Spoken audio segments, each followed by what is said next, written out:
نشوف نورهان كان عندها ايه. يلا نشوف نورهان كان عندها ايه وازاي في خلال الحلقه هنشوف بقى مراحل العلاج المختلفه. جاهزين؟ يلا اتفضل. المشكله ان كان ضرسي مكسور، كان دايما بيوجعني، فعرفت ان الموضوع دوت هيبقى لازم اعمل حشو عصب.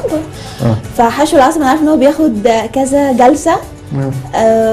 بس هي المشكله انا اصلا بخاف دايما من موضوع الدكتور الاسنان انا اروح، فعشان كده كنت دايما بخاف بتردد من موضوع ان انا اروح للدكتور يعني. فكمان عارفه انه بياخد كذا جلسه. فاحتاج كمان ان انا محتاجه اركب طربوش. فكان في ماده حتى واحده صاحبتي عملتها اسمها الزيركون.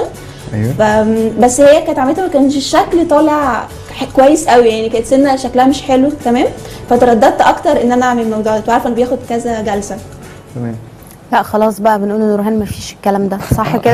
هي زي ما انت شايفه كده، هي نورهان حتى بنوته صغنطوطه.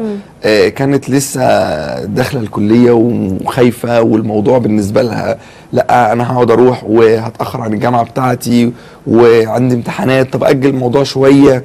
وصاحبتها اللي عملت مش عارفه ايه ومش عاجبها. وطبعا خوف الناس جدا من الاوت كام برضو، ان انا لما اعمل كفر او كده هل شكله عامل ازاي، ويسمع انواع كتيره من التركيبات والكلام ده كله. فطبعا دلوقتي الموضوع اختلف تماما. طبعا الماتيريالز دلوقتي اللي بتستخدم بقت احدث من الزيركون بكتير، لان هي ابتدى يبقى فيه درجه شفافيه عاليه جدا، تبقى زي مينا الاسنان تخلص في جلسه واحده، مفيش الكلام ده كله. فدايما نبتدي دائما وابدا زي ما اتفقنا في خطواتنا مع العلاج مع نورهان ان احنا نشخص الحاله. هي عندها ضرس مكسور. الضرس في الوقت العادي اللي باي ذا بوك او اللي بندرسه للطلبه ان الضرس ده بيبقى موجود فيه قناه او 2 3 أو 4 حسب الظروف. فطبعا كنا زمان نفتح واحنا مش عارفين وابتدي ادور، وده ياخد وقت. ان انت النهارده ما انتش عارفه انت هتلاقي ايه، فانت بتدوري لان انت، وده ستريسفول سيتويشن بالنسبه للدكتور بينعكس على المريض. اكيد ان هو مش عارف هو المفروض هيلاقي ايه، فيبتدي ان هو يدور. فطبعا ده لا موضوع مختلف. احنا بنصور اشعه مقطعيه ثلاثيه الابعاد اول حاجه بنعملها. بعد كده ببتدي اخد المقاطع بتاعت الضرس. الاشعه دي بتبين بقى فين المشاكل بالظبط، عدد القنوات جوه الجدر، تبين لي الكيرفتشرز بتاعتهم، تبين لي هل في درجه انحناء عاليه ولا لا في حته معينه، هستحتاج ان انا استخدم نوع معين من الحشو غير نوع. كل كيرفتشر وكل نوع من الحشو ليه اسلوبه في التعامل معاه. الحاجه المهمه الثانيه ان هو يبين لي تحت الضرس هل في التهاب ولا مفيش، هل الضرس ده هيبقى فيه الم بعد ما اشتغل ولا مفيش. طبعا كل طريقه برضو ليها مانجمنت. لو في التهاب يبقى احنا هنبقى نتعامل معاه بطريقه معينه بالليزر بالكلام ده كله. لو مفيش التهاب هنتعامل معاه بطريقه اسهل. في المهم في النهايه عشان المريض يبقى بيتعامل معاه بشكل متوقع، فما يبقاش في الم لا في خلال العلاج ولا بعد العلاج. فنبتدي الاول نخطط، لا احنا هنعمل ادي الصوره بتاعت الضرس، انا محتاج الضرس ده يبقى حجمه عامل كذا، ابعاده كذا. متاكل قوي يعني طبعا جداً. وفي الوقت العادي كنت ممكن تقولي لا الضرس ده يتخلع، لا الضرس ده ما ينفعش يتعمل، الكلام ده كله لا. الموضوع بيبقى اسهل بكتير، وتحضيره كمان مش محتاج تخلع، بيبقى اسهل بكتير. مش محتاج يعني في ناس بتستخسر قوي ان هي تخلع.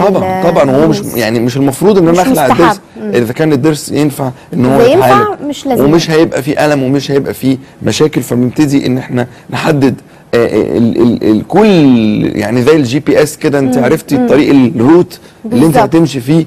فانت مش هتتوهي، مش هتخش في شارع غلط، مش هتمشي تسالي حد ولا الكلام ده كله. لا ده انا عارف انا داخل على كام قناه، انا عارف الدنيا عامله ازاي، انا عارف الموضوع في منتهى السهوله. فبنبتدي اول خطوات العلاج بقى ان احنا بالميكروسكوب نبتدي نحضر الضرس. نحضر الضرس ان احنا نفتح على القنوات بتاعت العصب ونعزل الضرس. من الحاجات المهمه جدا ان الضرس ده يتعزل عن اللعاب والكلام ده كله. ان اللعاب ده يتعزل بالظبط.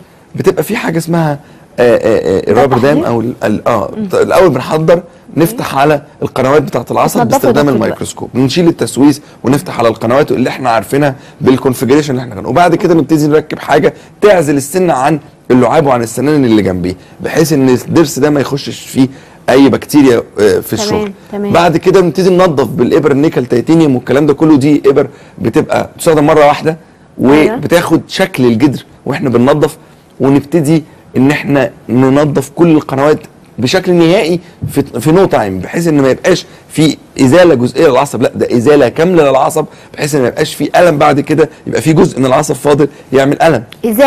ازاله كامله للعصب. العصب ده عباره عن قناه جوه الضرس فيها اوعيه دمويه واعصاب، فدي اللي احنا بيوجع يا بننضفها دكتور قوي. خالص. ما لا بتوجعش.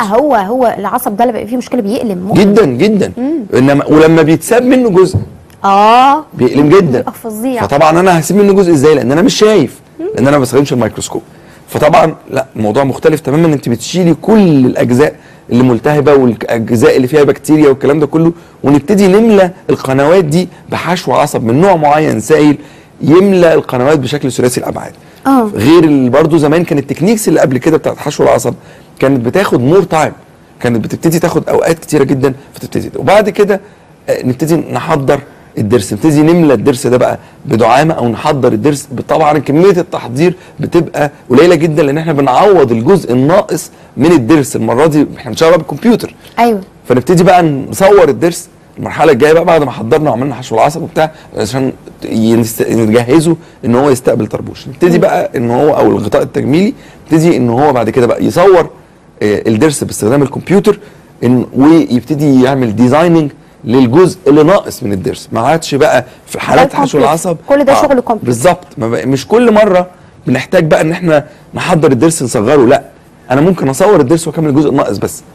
فنبتدي بنصور الضرس بشكل ثلاثي الابعاد ونشوف الجزء الناقص منه، نبتدي نعمل ديزايننج بقى كل بوينت من دول. البوينتس اللي هي الخضراء دي اللي موجوده على الزرقاء دي البوينتس اوف كونتاكت او التلامس ما بين السنان وبعضيها، دي لازم بتتم بشكل دقيق جدا بالكمبيوتر بحيث ان لا المريض يحس ان في حاجه عاليه ولا يحس ان في مشكله في البتاع. فتصميم الطربوش ده في حد ذاته او الغطاء التجميلي ده مهم جدا بغض النظر كمان عن الماتيريال. زمان يا دكتور كنا عشان نعمل حاجه زي كده ياخدوا المقاسات ونروح بعد يومين ثلاثه نعمل مش عارفه ايه ونجهزت ونعمل بروفا، كانت قصه وتلاقيه عالي ويقعد يشيل منه الدكتور ويشك ومش عارفه ايه وبيوجع واصلا مش عارفه اكل عليه ومش ما اعرفش امضغ حاسه ان في حاجه غريبه في بقي وحاجات كده. فبالظبط. فطبعا دلوقتي لا الموضوع اختلف تماما. بنبتدي ان احنا نعمل الديزاين اهو، شايفه بنحط السنان تعض على بعضها اكنها المريض بياكل بيها والكمبيوتر يجربها كمان